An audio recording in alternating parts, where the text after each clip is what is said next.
Welcome to Project Panda. I bought this Panda sight unseen from a person I know, via a person I know. So we went to pick it up with Axel, as you've probably already seen in the Instagram stories.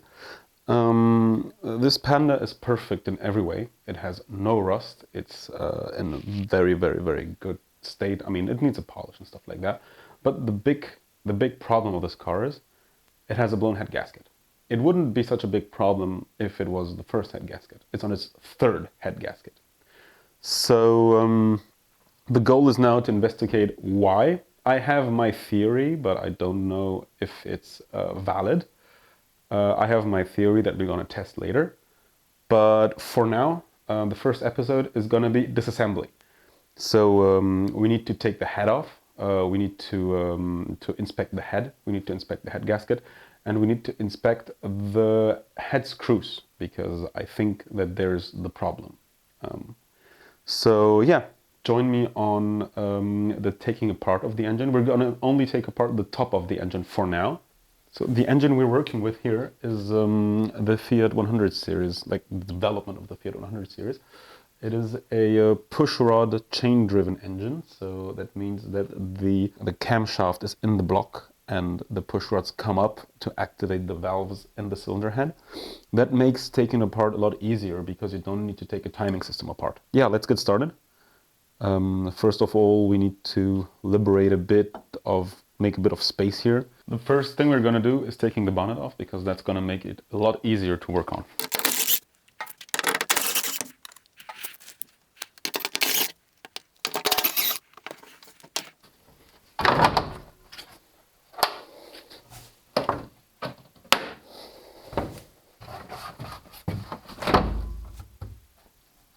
Next step, taking the filter housing off.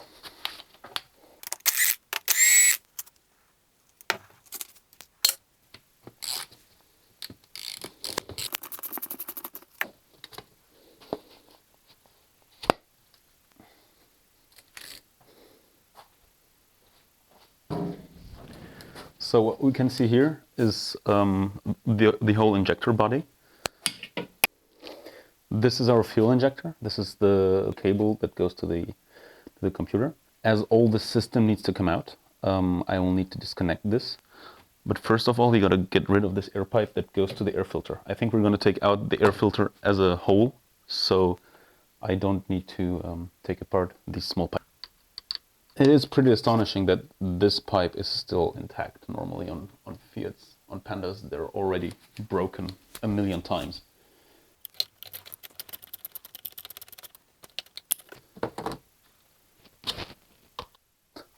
I don't think the airbox needs to come out. I think we can just only get away with only taking this pipe out of the way.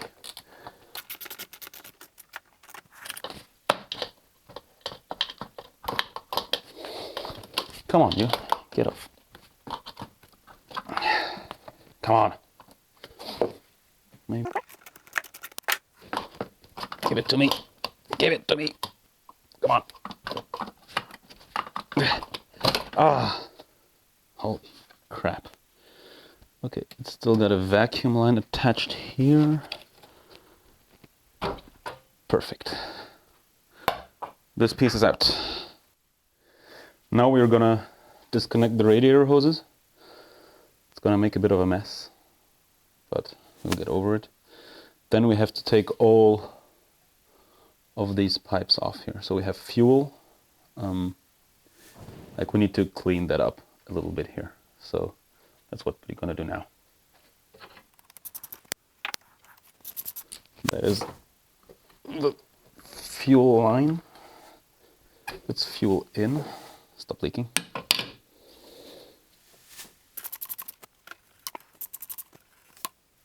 Yep, that's good.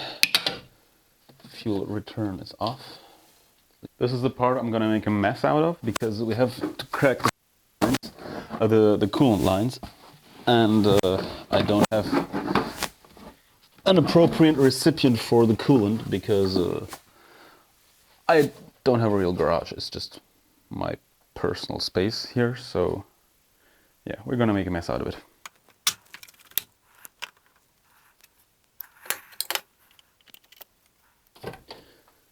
Okay, so my initial problem just resolved itself. There is no coolant in there, so I won't make a mess. That's pretty cool. The next steps are disconnecting all the other coolant lines. So the good thing is I don't have to worry about reassembling that or taking pictures because I have the exact same engine in my other Panda, so I can just look it up on the other engine, which is pretty cool. Oh yeah, and of course I got it with a full tank of gas, so that's giving me like 80 euros, like 60 euros back from the original price, which is pretty cool. Come on, disconnect, man. You need to disconnect. Oh, okay, it's still got coolant in it. Wow, great. I put water all over my carpet. Okay, who puts carpet in a garage as well? Beautiful. I don't know if you can see it, but it pours out beautifully there. Okay, so the next step is disconnecting all of the electrical lines. That's from the injector. We have this one.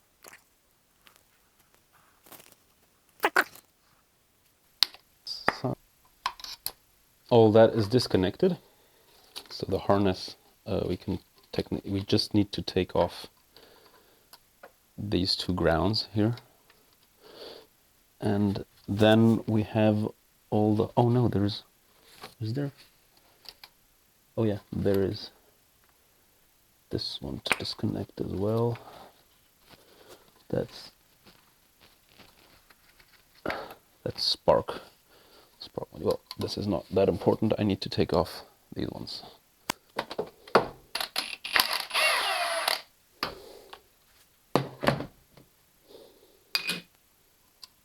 Okay. So the harness is, oh, okay, I need to get this one. Oh, that's gonna be a pain in the ass.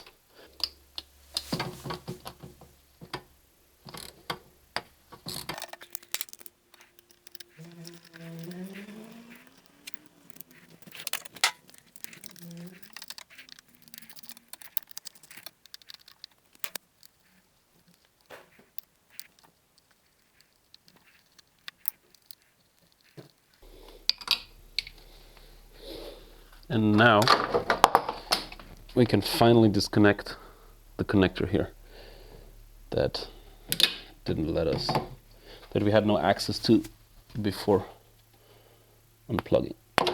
There we go. I'm just gonna let that hang out here because we're gonna need that anyway, because we're not gonna take the spark plugs out yet. Let's make a bit of room here. I'm gonna put the harness to the side so that I'm gonna put the harness here so I have better access to everything. I'm gonna take the whole plaque off here because I don't want to mess up the throttle settings. So I'm just gonna take these out here. They are exceptionally tight and they don't feel really good, but I'm still gonna roll with it because what choice do I have anyway?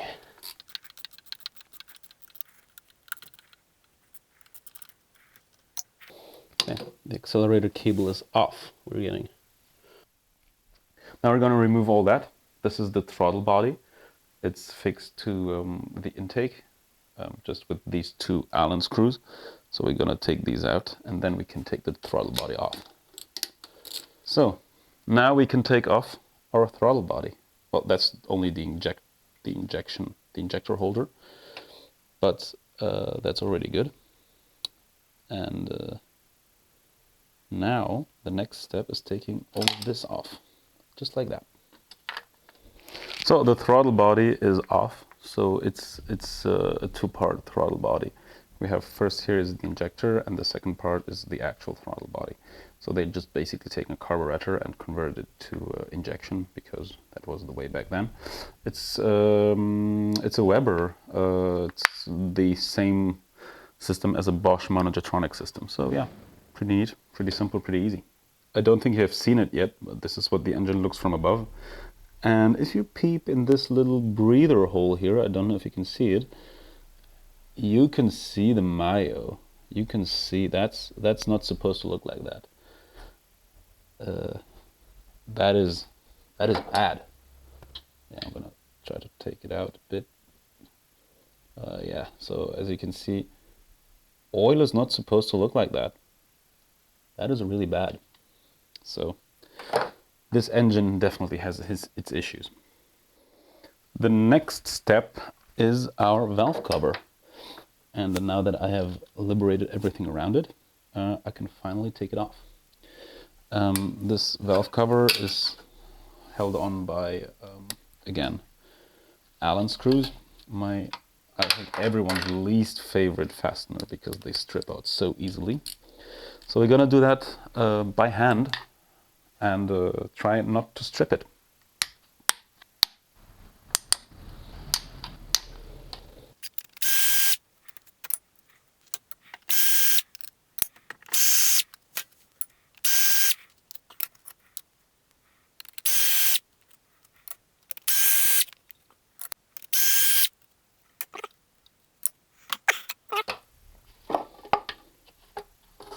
Oh, yikes. That's bad. That is really bad. Holy crap. So that's what I found inside the valve cover. Yeah. Engine oil is not supposed to look like that. That is a severely blown head gasket.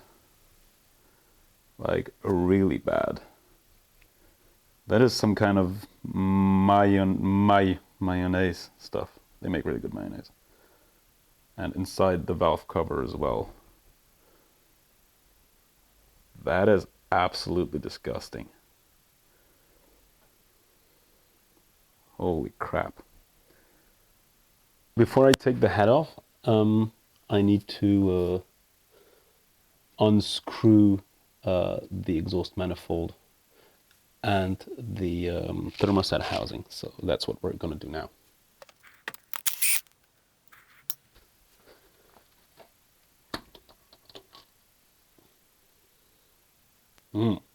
Crusty. Time for the amusing task of removing the exhaust manifold. These are 13s. What is good on Fiat engines, or on Fiats in general, you don't need a lot of hardware to take them apart. You just basically need a 17, a 10 and a 13, and you can get basically everything apart. There are some exceptions, but most of the time it's just 3 bolts, like 3 types of bolts and screws and whatever. There's this pesky little heat shield that I need to take off. Access is getting a bit more complicated, but I mean it's still doable. It's a Fiat. It's not like a big Mercedes engine.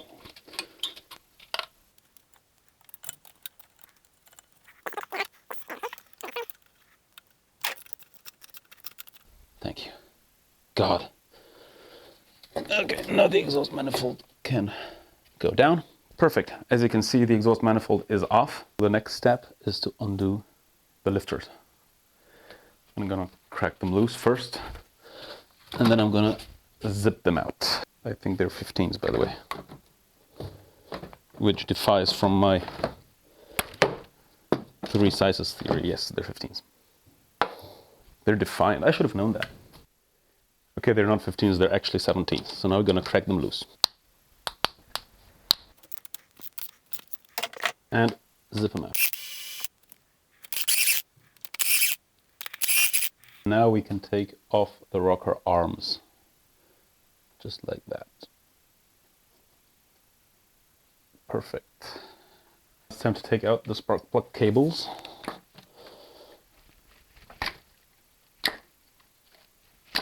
I'm just gonna take the ignition module out.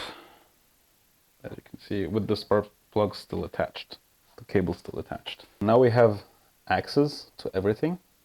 We have all the head bolts here, and yeah, I'm gonna first take out the spark plugs just to inspect them visually.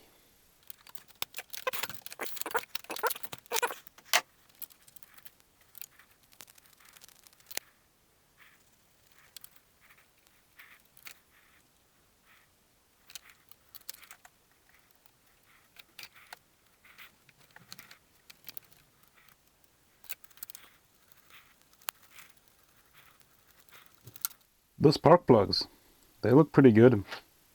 They look like even combustion. They're a bit black. I think they could have used a change, but don't look bad.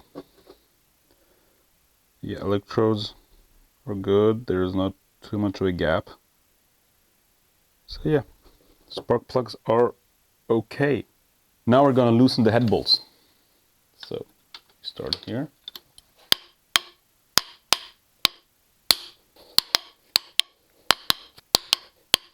Now we can zip them out.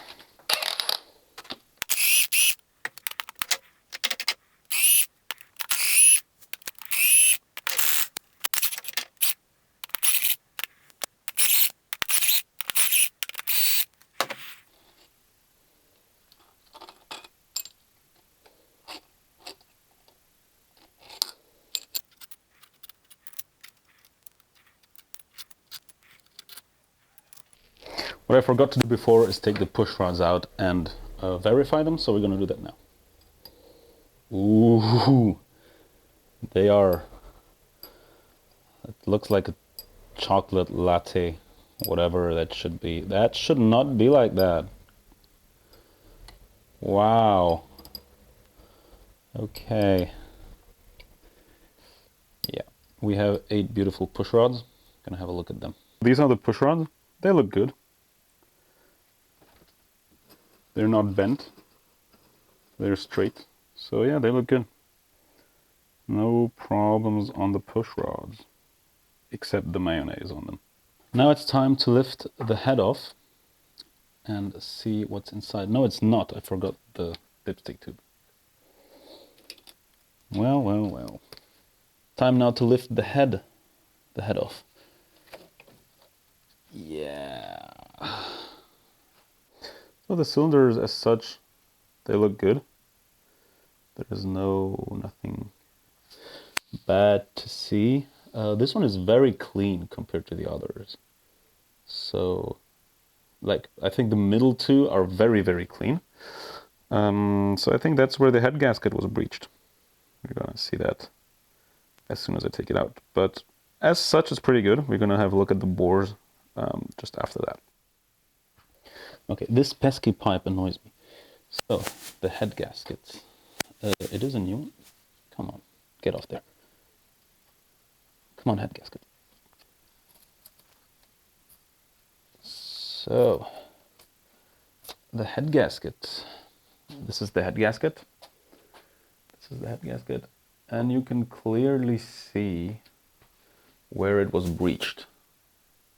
It was breached just here. If the camera will focus one day, I could show you. Focus. Let. Yes, thank you. So the head gasket was breached just here in the middle 2 cylinders. That's why it ran on 2 cylinders. So yeah, you can see here the combustion gas is escaping. You can see that the breach was here. This goes in the trash. Kind of. We are going to do some science, as Eric from the I Do Cars channel would call it, a channel that really inspired me a lot for doing this video and doing teardowns this way. So we're going to see if there is a problem with the rod bearings.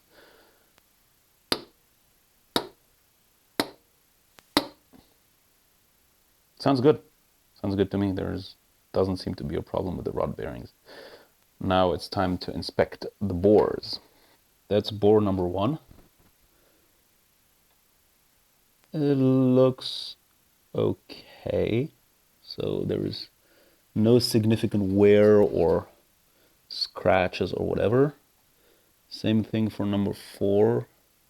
You can see there was a bit of water run through. That's water. But no scratches, no dents, no gouges. And that's the same story for cylinder 2 and 4, but they have a lot of moisture sitting in there, as you can see. That's coolant. That's coolant. You can see there again, here you can see the transfer of exhaust gases, which made a loss of compression, and which made this engine run on 2 and also make the intermix. Let's take a look at the cylinder head. You can clearly see that cylinders 2 and 3 are a lot cleaner as they should be, so that's where the problem happened. You can also see here you have the trace of the combustion going through. Now I cleaned that up a bit. I don't see any cracks or anything that could make the cylinder head bad, but also the cylinder head was surfaced and cleaned and tested about 5 months ago when this car failed again. So I trust the machine shop who did that. And I have my theory for the failure point of this car, which I'm going to expose to you now. This is my theory. The head bolts. These engines are notorious for needing new head bolts every time you'd make a cylinder head, because there are stretching head bolts. So when you screw them in, they stretch and then they stay in a position. So what I think is, what I see also is, I've seen the history of this car, and I know the head bolts have not been replaced. So my theory is that it comes from the head bolts. This is the end of today's video. Now we tore the engine down. Like, we didn't really do a tear down, we just took the head off to see what the problem is. The good thing, the head is not broken, so there is no cracks, no broken nothing in the head. It looks actually pretty good. The block is straight. I've verified it with the ruler, and it's straight.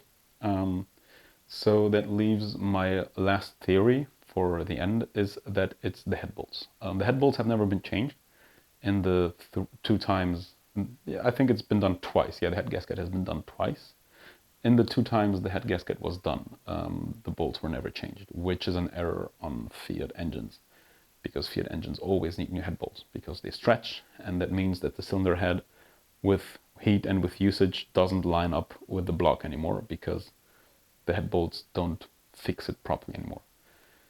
So what I'm going to do is I'm going to get all the parts on the head gasket. I'm going to clean everything, because there is mayonnaise and goo everywhere and it's disgusting, and I cannot put an engine back together like this. I'm going to replace the head gasket. I'm going to re-verify the head. I'm going to bring it to a machine shop, and I'm going to order a new head gasket and, most importantly, new head bolts. So that's going to be in the next episode. It's going to be the putting back together, and then we're going to test it. So with new head bolts, it should be okay. I don't know yet if it's going to work, but we're going to find out soon enough. Thank you for watching.